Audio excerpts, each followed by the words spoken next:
Hello dear students, how are you. ਅੱਜ ਅਸੀਂ start ਕਰ ਰਹੇ ਹਾਂ ਯੂਨਿਟ 6 ਆਪਟਿਕਸ ਇੱਕ ਬ੍ਰਾਂਚ ਹੈ ਫਿਜ਼ਿਕਸ ਦੀ ਵਿਚ deals with light.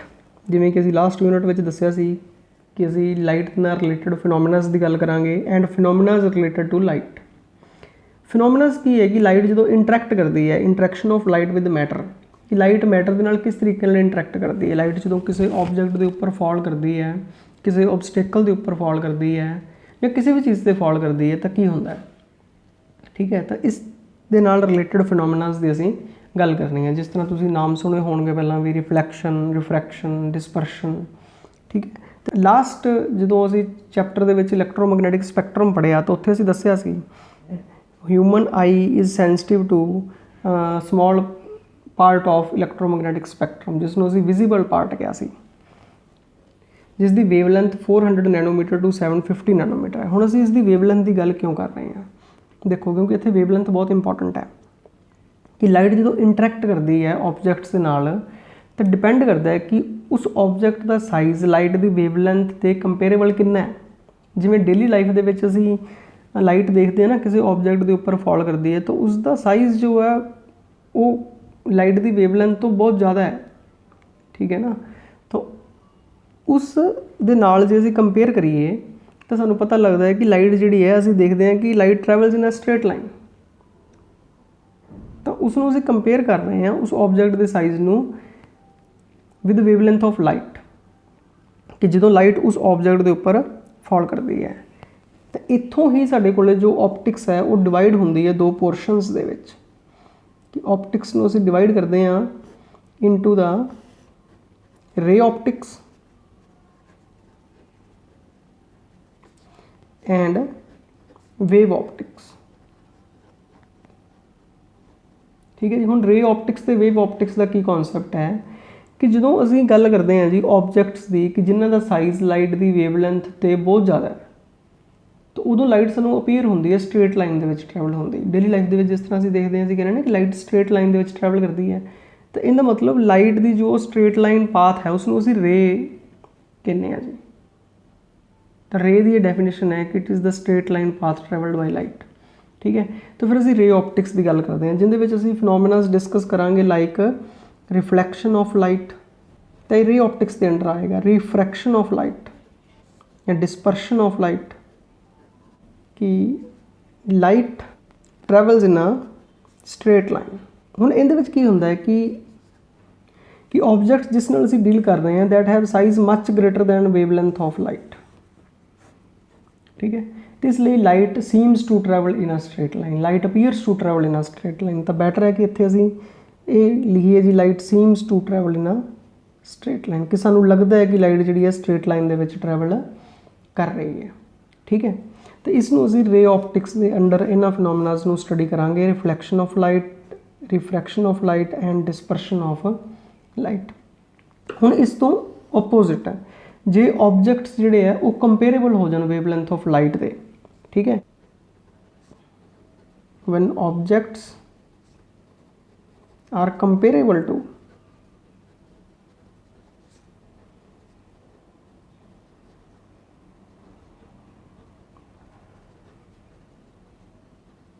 Wavelength of light, तो फिर लाइट स्ट्रेट लाइन दे विच अपीयर होंदी ट्रैवल नहीं होंदी, फिर लाइट बेंड होंदी भी दिखाई दिंदी है।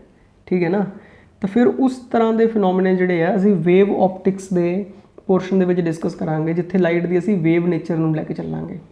ठीक है, तो उहदे विच असीं चैप्टर या टॉपिक स्टडी करांगे interference of light, diffraction of light, polarisation of light.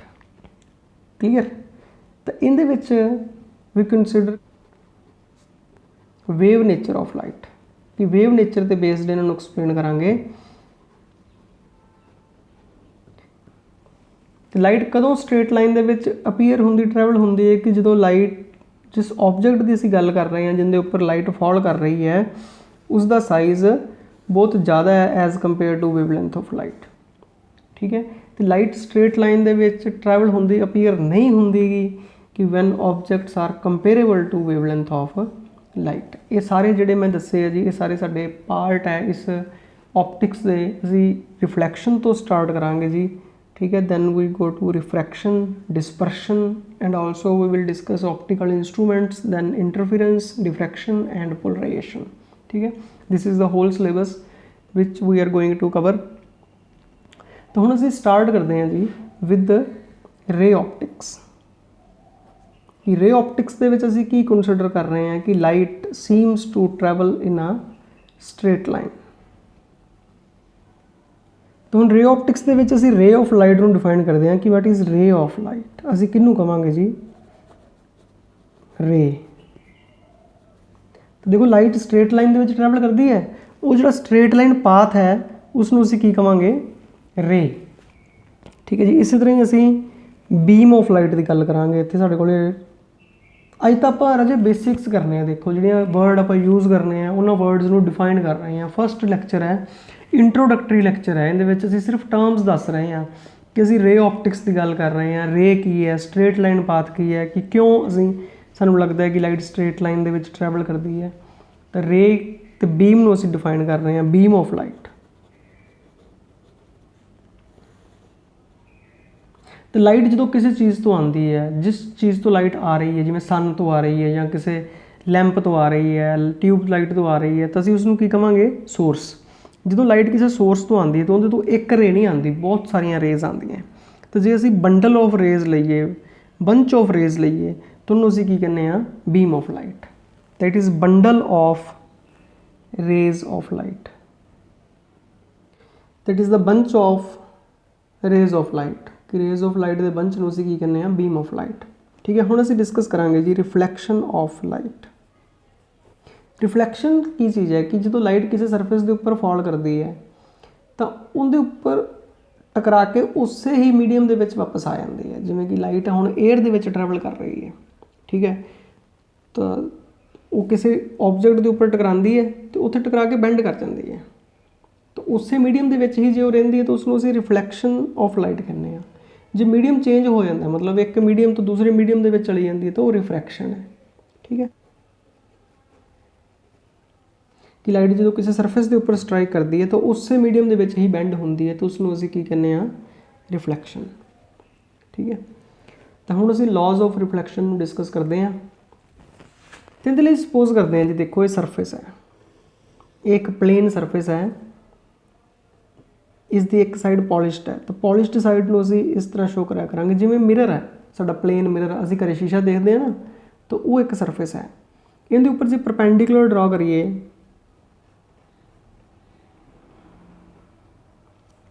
ठीक है, तो इसनूं असीं नॉर्मल बोलते हैं।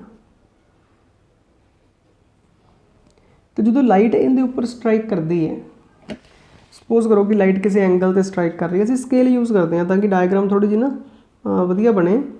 तो कोशिश करो कि स्केल यूज़ करो।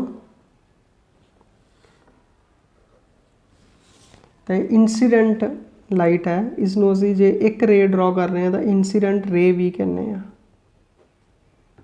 ठीक है, जो इसका एंगल है नॉर्मल दे नाल उसनूं एंगल ऑफ इंसीडेंस कहने हैं। तो इहदे विच असीं की देखते हैं जी, रिफ्लैक्शन दे विच कि जिन्ने एंगल ते लाइट स्ट्राइक करती है उन्ने एंगल ते ही रिफ्लैक्ट करती है उस मीडियम दे विच ही।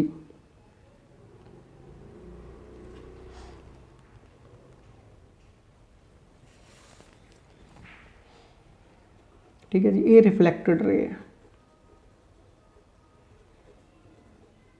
इन्हां दोनों का एंगल असीं नॉर्मल दे नाल देखते हैं, इसका एंगल आर नाल लिखते हैं, एंगल ऑफ रिफ्रैक्शन। ठीक है, तो लॉज ऑफ रिफ्लैक्शन की स्टेट करते हैं कि फर्स्ट लॉ है कि angle of incidence is equal to angle of reflection. I is equal to, तो सैकेंड है कि इंसीडेंट रे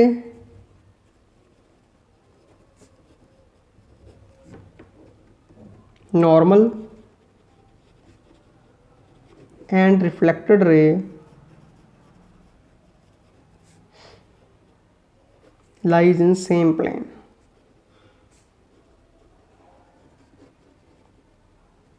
कि इको प्लेन च लाई करती है, कि जिस प्लेन दे विच आ रही है, जो in the plane of incidence है वही in the plane of reflection है। ठीक है, तो incident ray and reflected ray both lies in same plane and angle of incidence is equal to angle of reflection. I is equal to r. ठीक है जी। ये तुसीं पहलां भी स्टडी किया होया है 10th ਦੇ ਵਿੱਚ। ਤਾਂ ਹੁਣ ਇੱਥੇ ਜੋ ਅਸੀਂ ਡਿਸਕਸ ਕਰਨਾ ਹੈ ਜੀ, ਅਸੀਂ ਜ਼ਿਆਦਾ ਪਲੇਨ ਮਿਰਰ ਨੂੰ ਡਿਸਕਸ ਨਹੀਂ ਕਰਨਾ। ਜਿਸ ਤਰ੍ਹਾਂ ਤੁਸੀਂ ਪਲੇਨ ਮਿਰਰ ਦੇ ਵਿੱਚ ਰਿਫਲੈਕਸ਼ਨ ਦੇਖਦੇ ਹੋ ਨਾ ਘਰੇ ਰੋਜ਼ ਹੀ, ਆਪਣੀ ਸ਼ਕਲ ਦੇਖਦੇ ਹੋ ਜੀ ਹੈ ਨਾ ਸ਼ੀਸ਼ੇ ਦੇ ਸਾਹਮਣੇ ਖੜੇ ਹੋ ਕੇ, ਤਾਂ ਜੋ ਸਾਡਾ ਸ਼ੀਸ਼ਾ ਹੈ ਉਹ ਪਲੇਨ ਮਿਰਰ ਹੈ। ਠੀਕ ਹੈ, ਉਸ ਦੇ ਵਿੱਚ ਕਿਸ ਤਰ੍ਹਾਂ ਦੀ ਇਮੇਜ ਫਾਰਮ ਹੁੰਦੀ ਹੈ। ਤਾਂ ਚਲੋ ਅਸੀਂ ਥੋੜ੍ਹਾ ਜਿਹਾ ਬਰੀਫ ਦੇ ਵਿੱਚ ਕਰਦੇ ਹਾਂ।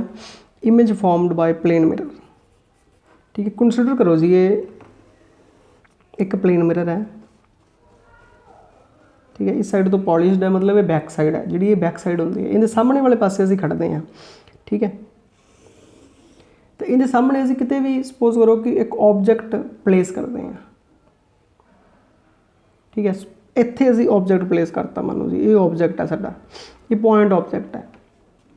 जे तुसीं मिनीमम 2 रेज लाओगे ना इहदे तो जिहड़ियां कि मिरर के उपर स्ट्राइक करनगियां, तो फिर इमेज फॉर्म होएगी।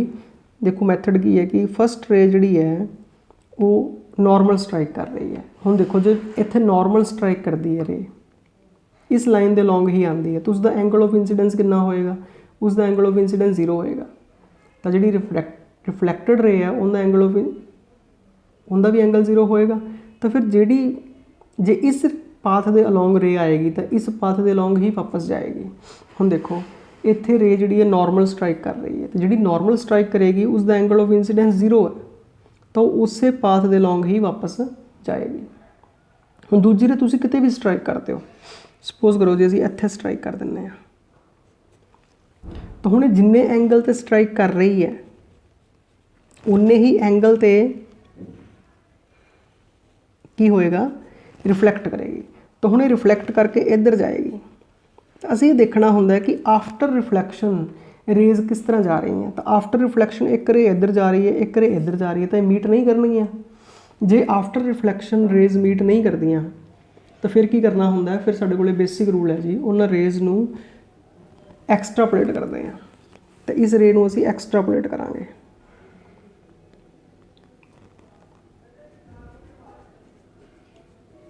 ठीक है जी, इस रे नूं भी एक्सट्रापोलेट करांगे तो इत्थे जाके मीट करनगियां, इत्थे जाके, तो इत्थे इमेज फॉर्म होएगी जी। एक्चुअल दे विच की हुंदा है कि जदों असीं इस साइड ते खड़दे हां तो सानूं ऐ लगदा है कि ये दोनों रेज इत्थों आ रही हैं। तो जे ऑब्जेक्ट इनके सामने प्लेस करांगे तो सेम डिस्टेंस ते, जिन्ना डिस्टेंस ए वाला है उन्ने ही डिस्टेंस ते दूसरी साइड ते इमेज जिहड़ी है वो फॉर्म हुंदी है back side of the mirror ते। क्योंकि रेज एक्चुअल दे विच मीट नहीं कर रही हैं, असीं मीट करवा रहे हैं उन्होंने एक्सट्रापोलेट करके। तो इस तरह जिहड़ी इमेज फॉर्म हुंदी है उसनूं कहंदे आ जी वर्चुअल इमेज। तो image formed is same size, एक तो सेम साइज़ दी हुंदी है जी। ठीक है जी, is formed at same distance behind the mirror and is virtual in nature. जे रिफ्लैक्शन तो बाद रेज एक्चुअली मीट करन तो उसनूं असीं कहने रियल इमेज। तो रियल ते वर्चुअल, असली ते नकली। ठीक है जी, जिन्हों असीं आभासी कहंदे सीगे। तो वर्चुअल जिहड़ी असली हुंदी है, रियल हुंदी है, उसनूं असीं कहने आ जी वास्तविक प्रतिबिंब जिन्हों कहंदे सीगे। इमेज मतलब प्रतिबिंब बन रहा है। ठीक है, इमेज है ऑब्जेक्ट। ठीक है, वस्तु ऑब्जेक्ट जो भी असीं प्लेस करते हैं, जरूरी नहीं असीं पॉइंट ऑब्जेक्ट प्लेस करना है, वड्डी चीज़ भी हो सकती है जी जो असीं प्लेस करते हैं। ठीक है, तो ये फर्स्ट केस है, केस 1।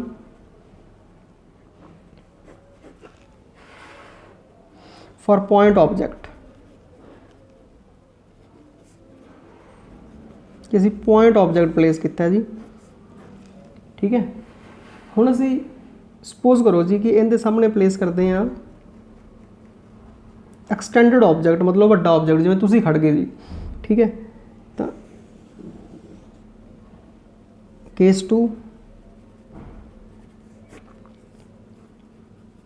For extended object. ठीक है जी, जिस तरह असी मोस्टली ऑब्जेक्ट इस तरह रखा करांगे जी, एक एरो नाल, मतलब ये पता एरो नाल पता लगता है जी कि ये जिवें ये हैड हो गया तो ये फीट हो गए जी, कोई बंदा खड़ा है जी। ठीक है, तो उनकी इमेज किस तरह फॉर्म होनी है। तो इहदे विच असीं पॉइंट लिया करांगे, जिवें इस पॉइंट की फॉर्म कर ली, इस पॉइंट की फॉर्म कर ली, तो दोनों एंड्स की फॉर्म कर ली, तो बाकियां जिदा फिर सानूं पता ही है जी इन बिटवीन ही रहेगी। ठीक है, जिवें असीं इस पॉइंट की आ पॉइंट तो यही पॉइंट हो गया जी जिहड़ा असीं उपर फॉर्म की है। ठीक है, इनकी इमेज तो इत्थे ही बन जानी है, सानूं पता है जी। ठीक है, भी हुण असीं इस दी फॉर्म करते हैं कि कित्थे फॉर्म होएगी। तो एक रे स्ट्रेट जान दिओ जी, जिहड़ी रे स्ट्रेट जाएगी परपेंडिकुलर स्ट्राइक करेगी, मतलब एंगल ऑफ इंसीडेंस 0 होएगा तो वो वापस आ जाएगी। ठीक है, तो वो इस पासे जाएगी। दूजी रे नूं इत्थे स्ट्राइक करो जी, मिरर दे बिल्कुल सेंटर 'च, तो जिन्ने एंगल ते जाएगी उन्ने ही एंगल ते रिफ्लैक्ट होएगी। इसनूं असीं एक्सट्रापोलेट करांगे।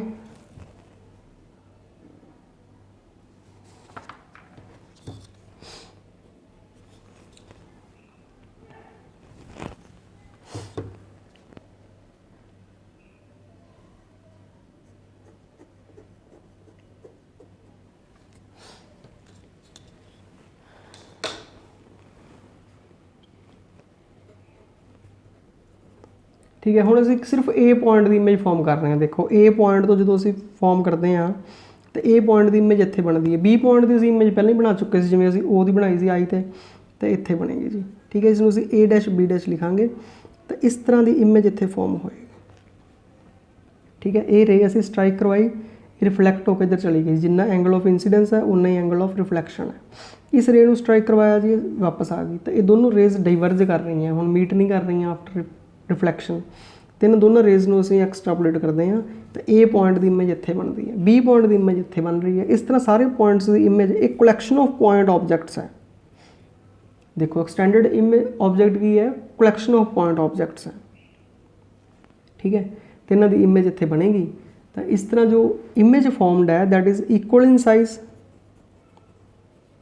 ठीक है, अगेन असीं एक्सटेंडेड ऑब्जेक्ट लिए भी ये शो करता कि image formed is equal to size of object.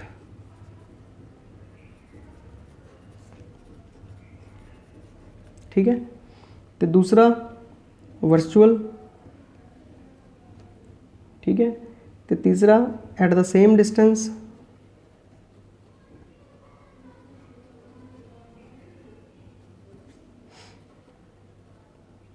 As of object from the mirror.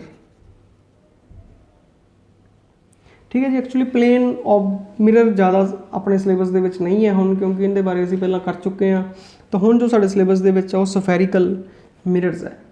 ठीक है जी, सफेरिकल मिरर्स नूं असीं नैक्सट लैक्चर दे विच डिस्कस करांगे। ये जस्ट एक समॉल जिहा लैक्चर सी तुहानूं दस्सण लई कि असीं ऑप्टिक्स दे विच की स्टडी करना है। बेसिकली कि 2 पार्ट्स है इसदे जी, रे ऑप्टिक्स ते वेव ऑप्टिक्स।